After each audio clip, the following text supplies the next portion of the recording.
લોકોના મોત નીપજ્યા છે તો અમીરગઢના ઇકબાલગઢ નજીક ભીષણ અકસ્માત સર્જાયો। આઈસર ટ્રક અને ઇનોવા ગાડીનો અકસ્માત સર્જાયો। ઇનોવામાં સવાર 7 લોકોના મોત નીપજ્યા છે જ્યારે 3 લોકો ઘાયલ થયા છે। તમામ મૃતકો રાજસ્થાનના રહેવાસી હોવાનું સામે આવ્યું છે। તો ઇનોવા ગાડી પાલનપુરથી રાજસ્થાન તરફ જતી હતી ત્યારે ઇકબાલગઢ નજીક હાઈવે ઉપર રોંગ સાઈડમાં આવેલ ટ્રકે ટક્કર મારતા અકસ્માત સર્જાયો હતો। અમીરગઢ પોલીસે ટ્રાફિક દૂર કરાવી અકસ્માતને લઈને વધુ તપાસ હાથ ધરી છે। તો આઈસર તેમજ ઇનોવા ગાડી વચ્ચે આ અકસ્માત સર્જાયો હતો અને ગંભીર અકસ્માત સર્જાયો જેમાં 7 લોકોના મોત નીપજ્યા છે અને 3 લોકો ઇજાગ્રસ્ત થયા છે, ગંભીર રીતે ઘાયલ થયા છે, જેઓને સારવાર અર્થે ખસેડવામાં આવ્યા છે। तो आखिर घटना सीसीटीवी फुटेज पण सामे आव्या छे। पालमपुर से राजस्थान जाते हुए हाईवे पे आज अमीरगढ़ पुलिस स्टेशन के विस्तार में इकबालगढ़ के पास में एक एक्सीडेंट हुआ है, जिसमें राजस्थान से पालमपुर की तरफ आते हुए एक आईसर ट्रक डिवाइडर के ऊपर कोलाइड होने के बाद डिवाइडर क्रॉस करके जो सामने की साइड है पालमपुर से राजस्थान की तरफ जाती हुई इनोवा को उसने टक्कर मारी। इनोवा के अंदर 10 लोग थे, 10 उनमें से 7 लोगों की डेथ हो चुकी है। वलसाड जिल्लाना उमरगामમાં સંજાણ ઉમરગામ માર્ગ રસ્તા પર દોડતું કન્ટેનર પલટી ગયું અને આ સમગ્ર ઘટના સીસીટીવી કેમેરામાં કેદ થઈ છે। સામાન ભરીને મુંબઈ તરફ જઈ રહેલું જે કન્ટેનર હતું તે અચાનક પલટી મારી ગયું હતું। આ ઘટનામાં ચાલકનો આબાદ બચાવ થયો હતો અને કોઈ જાનહાનિ સર્જાઈ નહોતી। તો આ બનાવ અંગે ઉમરગામ પોલીસે વધુ કાર્યવાહી હાથ ધરી છે। तो कंटेनर पलटाયું હોય તે પ્રકારની આ ઘટના સામે આવી છે। સામાન ભરીને કન્ટેનર જઈ રહ્યું હતું અને તે દરમિયાન રસ્તામાં આ ઘટના સર્જાઈ હતી। પોલીસ દ્વારા વધુ કાર્યવાહી હાથ ધરવામાં આવી છે। સુરતમાં બુલેટ ટ્રેન બ્રિજના ચાલુ કામમાં દુર્ઘટના સર્જાઈ છે। લોખંડની ભારે પ્લેટ પડતા પિતા પુત્રીના મોત નીપજ્યા હોવાનો મામલો સામે આવ્યો છે। તો તાપી નદી પર નિર્માણાધીન બ્રિજ પરથી લોખંડની પ્લેટ પડી ગઈ હતી। પ્લેટ નીચે માછીમારી કરતા પિતા પુત્રી દબાઈ ગયા અને બંનેના ઘટના સ્થળે જ કરુણ મોત નીપજ્યા છે। ઘટનાથી સમગ્ર વિસ્તારમાં અરેરાટી વ્યાપી છે તો સ્થાનિક લોકો મોટી સંખ્યામાં સ્થળે ઉમટી પડ્યા। ઉત્તરાયણ પોલીસ તાત્કાલિક ઘટના સ્થળે પહોંચી આવી છે। મૃતદેહોને પીએમ માટે મોકલવામાં આવ્યા છે। બુલેટ ટ્રેન પ્રોજેક્ટના અધિકારીઓ સામે તપાસ શરૂ કરવામાં આવી છે તો કોન્ટ્રાક્ટરની બેદરકારી અંગે પણ કડક કાર્યવાહી શક્ય છે। તો સુરતનો આ મામલો સામે આવ્યો છે કે જ્યાં બુલેટ ટ્રેનના બ્રિજની કામગીરી ચાલુ હતી તે દરમિયાન દુર્ઘટના સર્જાઈ હતી। જે પ્લેટ હતી લોખંડની તે લોખંડની પ્લેટ નીચે પડવાની ઘટના બની હતી અને તેમાં પિતા પુત્રી દબાયા હોવાની ઘટના બની છે। તો બીજી તરફ આ અંગે હવે વધુ તપાસ હાથ ધરવામાં આવશે। અમરેલી કલેક્ટર કચેરીને બોમ્બથી ઉડાવી દેવાની ધમકી આપવામાં આવી છે અને બીજી તરફ 4 બોમ્બથી ઉડાવી દેવાની ધમકી ભર્યો ઈમેલ પણ મળ્યો છે અને કલેક્ટર કચેરીના ઈમેલ આઈડી પર ધમકી મળી છે અને સરનામું તેમજ ઓળખ ગુપ્ત રાખી આ મેલ કરવામાં આવ્યો છે। અજાણ્યા શખ્સે 10 લીટીમાં જુદી જુદી ધમકીભરી ભાષાનો ઉપયોગ કર્યો છે। ધમકી મળ્યાની ફરિયાદ સિટી પોલીસમાં નોંધાઈ છે, જેને લઈને હાલ સ્થાનિક પોલીસ હરકતમાં આવી ગઈ છે અને સમગ્ર અમરેલી કલેક્ટર કચેરીમાં સર્ચ ઓપરેશન હાથ ધરવામાં આવ્યું હતું। તો ડિઝાસ્ટર કચેરીના અધિકારીએ મેલ કરનાર અજાણ્યા શખ્સ સામે સિટી પોલીસમાં ફરિયાદ પણ નોંધાવી છે। તો કલેક્ટર કચેરીને બોમ્બથી ઉડાવી દેવાની ધમકી આપવામાં આવી છે અને ધમકીભર્યો ઈમેલ મોકલવામાં આવ્યો છે।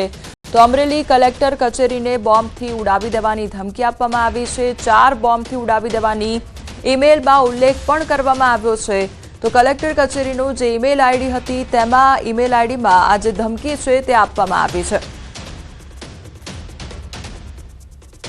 જૂનાગઢમાં યુવાનનું ફિલ્મી ઢબે અપહરણ કરવામાં આવ્યું અને સીએનો વ્યવસાય કરતા યુવાનનું અપહરણ કરી દેવામાં આવે છે। અપહરણકારોએ ₹60 લાખની ખંડણી માંગી હતી। મિલન ચૌહાણનું ઓફિસેથી ઘર પરત ફરતી વખતે જ અપહરણ કરવામાં આવ્યું। લોનના જૂના બંદૂકમાં અપહરણ કરવામાં આવ્યું હતું। આરોપીઓએ ભોગ બનનારના પરિવાર પાસે રાત્રે ફોન ઉપર ખંડણીની માંગણી કરી હતી। પૈસા ન મળે તો જાનથી મારી નાખવાની ધમકી પણ આપી। ઘટનાની પોલીસને જાણ કરવામાં આવી। ક્રાઇમ બ્રાન્ચની ટીમે ગણતરીના કલાકોમાં ભોગ બનનારને શોધી કાઢ્યો છે। તો જામનગર પાસેથી અપહૃત યુવાન મળી આવ્યો અને અપહરણ કરનારાઓ ફરાર થઈ ગયા છે।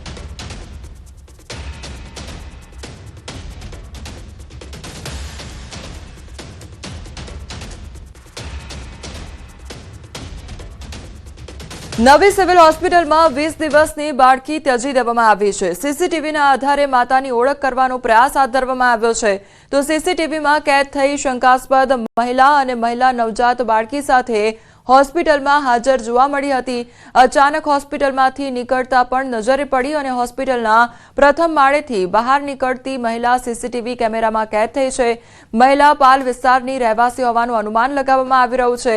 તો ખટોદરા પોલીસની નાગરિકોને અપીલ છે, લીલા રંગના કુર્તામાં જોવા મળેલી મહિલા અંગે માહિતી મળે તો તાત્કાલિક નજીકના પોલીસ સ્ટેશનમાં સંપર્ક કરવા માટે અપીલ કરવામાં આવી છે।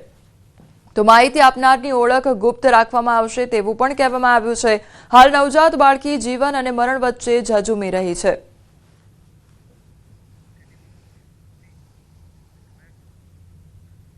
અમરેલીના રાજુલા નજીક સિંહની લટાર જોવા મળી છે। લટાર મારતા સિંહના દ્રશ્યો સીસીટીવી કેમેરામાં કેદ થયા છે। તો રાજુલાના લીલાપીરની દરગાહ પાસે સિંહ દેખાયો અને રાજુલાના ભેરાઈ રોડ પર આવેલ લીલાપીરની દરગાહ પાસે સિંહની ગત રાત્રિના આટાફેરા જોવા મળ્યા હતા। તો રાજુલા અને આસપાસના વિસ્તારોમાં શિકારની શોધમાં અનેક વખત સિંહ આવી જતા લોકોમાં ફફડાટ ફેલાયો છે। તો રાજુલાનો આ મામલો સામે આવ્યો છે કે જ્યાં સિંહની લટાર જોવા મળી રહી છે। તો રહેણાંક વિસ્તારમાં સિંહની લટાર જોવા મળતા જે ગ્રામવાસીઓ છે તેમનામાં ડરનો માહોલ ફેલાયો છે। તો અવારનવાર આ પ્રકારની ઘટનાઓ સામે આવતી હોય છે કે જ્યાં સિંહો રહેણાંક વિસ્તારમાં આવી ચડતા હોય છે। આ તરફ રાજકોટના ધોરાજીમાં સિંહણના આટાફેરાથી ખેડૂતોમાં ભયનો માહોલ જોવા મળી રહ્યો છે। શહેરના કૈલાશનગર નજીક રેવન્યુ વિસ્તારમાં સિંહણે વાડીમાં ઘૂસી મારણ કર્યું હોવાની ઘટના બનતા સમગ્ર પંથકમાં ફફડાટ ફેલાયો છે। સાવજના આટાફેરાને પગલે રાત્રિના સમયે પિયત માટે ખેતરે જવું જોખમી બન્યું છે।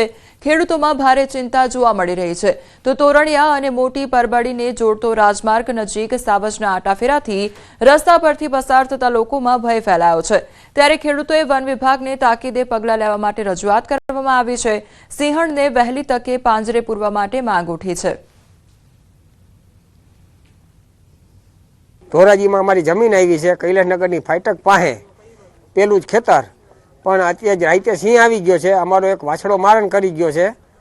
મારણ કરી અને પાછળના ભાગમાં અત્યારે એરંડા છે, ત્યાં વયો ગયો છે। અમે ફોરેસ્ટ ખાતાને ફોન કર્યો, ફોરેસ્ટ ખાતું આવી ગયું છે અને અમને અત્યારે અહીંયા પાણી વાળવામાં બીક લાગે છે।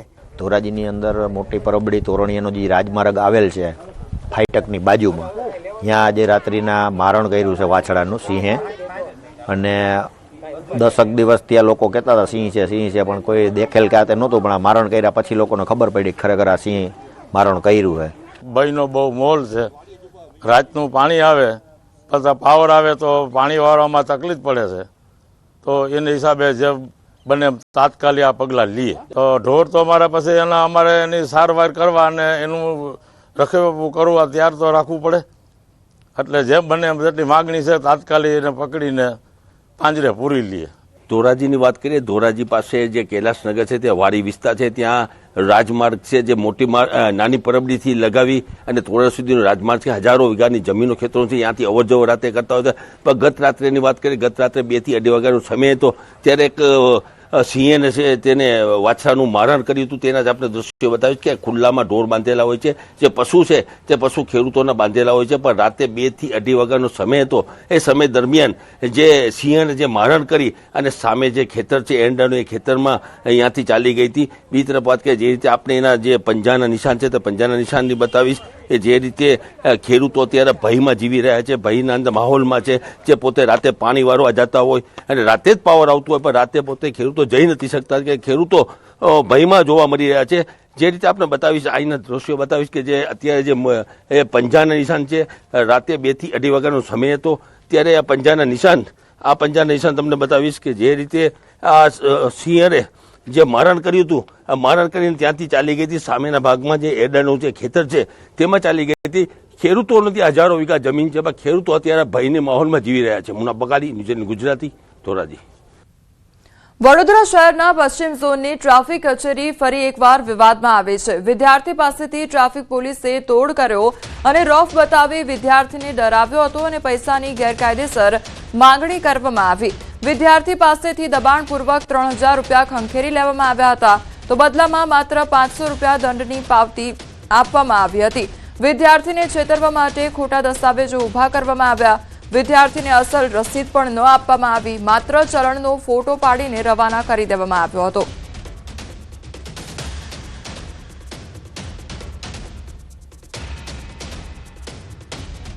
कल मेरे को काला घोड़ा से पकड़ा था ट्रैफिक पुलिस ने, और वो लोग मेरे को लेके आए थे उनके मतलब एक्सपेरिमेंटल गेट के बाजू में।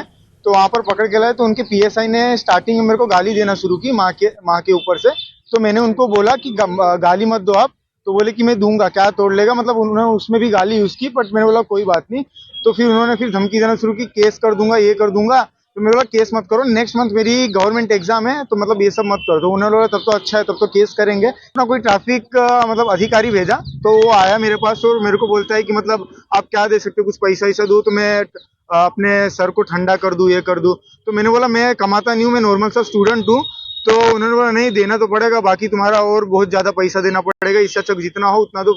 तो मैंने बोला कि मेरे पास ज्यादा नहीं, मैं 2 से 3 हजार कर पाऊंगा। तो उन्होंने बोला कि एक काम करो 3 हजार तक कर दो। तो मैं सयाजी की गंज पुलिस स्टेशन है, उसके पीछे एक दुकान है, तो वहाँ पर मैं पैसा लेने गया, मतलब अपनी मम्मी को कॉल किया, फिर गूगल पे से मैंने 3,000 रुपया मंगवाए। फिर वहां से मैंने केस लिया, फिर इधर आया तो उसने मेरे को सबसे पहले बोला कि फोन जेब में डाल ले और जो गाड़ी के बाजू में साइड बैग है उसके अंदर पैसा डाल दे। तो मैंने उसमें 3,000 रुपया डाल दिया। फिर उसके बाद उसने किसी को कॉल किया और बोला कि 500 रुपये का मेमो बना दे। फिर उसके बाद मैंने एक मेमो आया, तो उसके बाद मेमो में पता नहीं मतलब फोटो उसके हाथ का आया और जो एड्रेस था वो भी उंदेरा का आया। સયાજીગંજ વિસ્તારની જે ટ્રાફિક શાખા આવેલી છે અને ત્યાંના જે એસીપી આવેલા છે તદ્દન વિવાદોમાં રહે છે। આ બીજોથી ત્રીજો વિવાદ તમે જોઈ શકો છો। અને અગાઉ પણ તમે જોયું હશે કે એક દાંડિયા બજાર એક જે છોકરો હતો એ પણ બુલેટ ચાલક હતો, એને પણ ટ્રાફિક ઓફિસમાં લાવીને માર મારવામાં આવ્યો હતો। અગાઉ પણ 2-3 કિસ્સામાં એ લોકો સંડાવાયેલા છે। અને અમારા એક વિદ્યાર્થીને પણ ટ્રાફિક ઓફિસર દ્વારા લાફા મારવામાં આવ્યા હતા, એ પણ અમે રજૂઆત કરવા માટે ગયા હતા। અને આજે એક બીજો બનાવ એક વિદ્યાર્થીનો છે કે જેની પાસેથી ખોટી રીતે 3,000 રૂપિયા પડાવી લેવામાં આવ્યા છે। કાર્યવાહી હાથ ધરી છે। પ્રાથમિક તપાસમાં 2 નામ બહાર આવ્યા છે। ટ્રાફિક કોન્સ્ટેબલ કિરણ ગોબરભાઈ ટીઆરબી જવાન અને યશપાલ સિંધા હોવાનું બહાર આવ્યું છે। ત્યારે કોન્સ્ટેબલ કિરણ ગોબરભાઈની હેડક્વાર્ટર બદલી કરવામાં આવી છે। ટીઆરબી જવાન યશપાલ સિંધાને છૂટો કરવામાં આવ્યો છે। ત્યારે પોલીસ કમિશનરે સમગ્ર મામલાની તપાસ ડીસીપી ટ્રાફિકને સોંપી છે।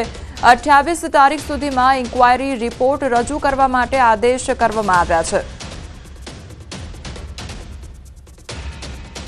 આ સમગ્ર પ્રકરણમાં જે પણ કર્મચારી અને અધિકારીઓની ક્ષતિ કે બેદરકારી હશે એના વિરુદ્ધ ચોક્કસ શિક્ષાત્મક કાર્યવાહી કરવામાં આવશે।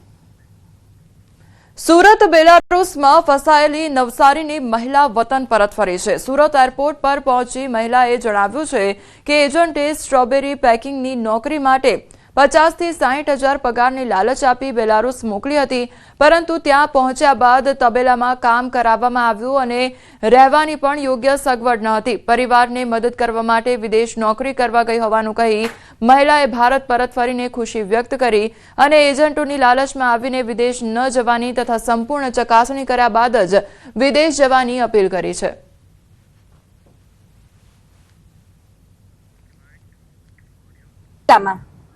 ગાયનું દૂધ કઢાવતા હતા। જોબ માટે એવું કીધું હતું કે સ્ટ્રોબેરી પેકિંગ ને વેર હાઉસ મતલબ એમ કેટલો પગાર આપશે એવું કીધું હતું? 70 થી 80 હજાર પગાર કીધું। હું એજન્ટ માટે એમ જ કહ્યું કે મને મારા પૈસા મને। વલસાડના ધરમપુરમાં લવ જેહાદની ઘટના સામે આવી છે। વિધર્મી યુવક આદિવાસી સગીરાને ભોળવીને અપહરણ કરીને લઈ ગયો હતો અને આ મામલે ધરમપુર પોલીસ સ્ટેશનમાં ફરિયાદ પણ નોંધાઈ છે।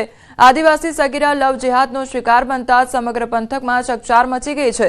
સગીરા અને આરોપી પણ હજુ પોલીસના હાથ લાગ્યા નથી, આથી લોકોમાં રોષ વ્યાપ્યો છે। આ મુદ્દો ચર્ચાનું કેન્દ્ર બનતા હવે રાજકારણ પણ ગરમાઈ રહ્યું છે। ત્યારે વલસાડ ડાંગના સાંસદ ધવલ પટેલ અને ધરમપુરના ધારાસભ્ય અરવિંદ પટેલે પણ તીખી પ્રતિક્રિયા આપી હતી અને આ ઘટનાને ગંભીરતાથી લઈ પોલીસ અને સરકાર આરોપી સામે કડક કાર્યવાહી કરે તેવી માંગ કરી છે। સાથે જ વિરોધીઓ પર કટાક્ષ કરતા સવાલ કર્યો કે વિવિધ મુદ્દે રસ્તા પર ઉતરતા આદિવાસી રાજકીય અગ્રણીઓ આ ઘટના મામલે હજી સુધી ચૂપ કેમ છે। આ જે ઘટના લવ જિહાદની થઈ એને અમે સખત શબ્દોમાં વખોડીએ છીએ। અમારા સમાજ, આદિવાસી સમાજ હોય કે કોઈ પણ સમાજ હોય, ફોર્સફુલ અને કાવત્રપૂર્વક આવું આયોજન રીતે અમારી કોઈ પણ યુવતીઓને આ રીતનો દુષ્પ્રચાર કરશે કે એમની પર દુષ્કર્મ કરે કે પછી આવો લવ જિહાદની ઘટના બને એને અમે સખત શબ્દોમાં વખોડીએ છીએ. આદિવાસી સમાજના મસીહા બનીને ફરે છે, આદિવાસી કરે છે, ત્યારે આદિવાસી નાબાલિક યુવતી પર આટલી મોટી ઘટના થઈ ત્યારે એમના મોઢા કેમ બંધ છે, કેમ એક પણ શબ્દ બોલાતા નથી. બીજા સમાજમાં પણ એમાં આવી ઘટના ન બને એ માટે આવા તત્વો સામે સખતમાં સખત પગલાં લેવાય અને આવો જે લોકો આવું કૃત્ય કરે એને જે એવી હિંમત પણ કરશે એની હિંમત કોઈ ક્યારેય કરે નહીં એવો સંદેશો અમે આપવા માટે અમારા સરકારી તંત્રને પણ જાણ કરી છે. અમે સખત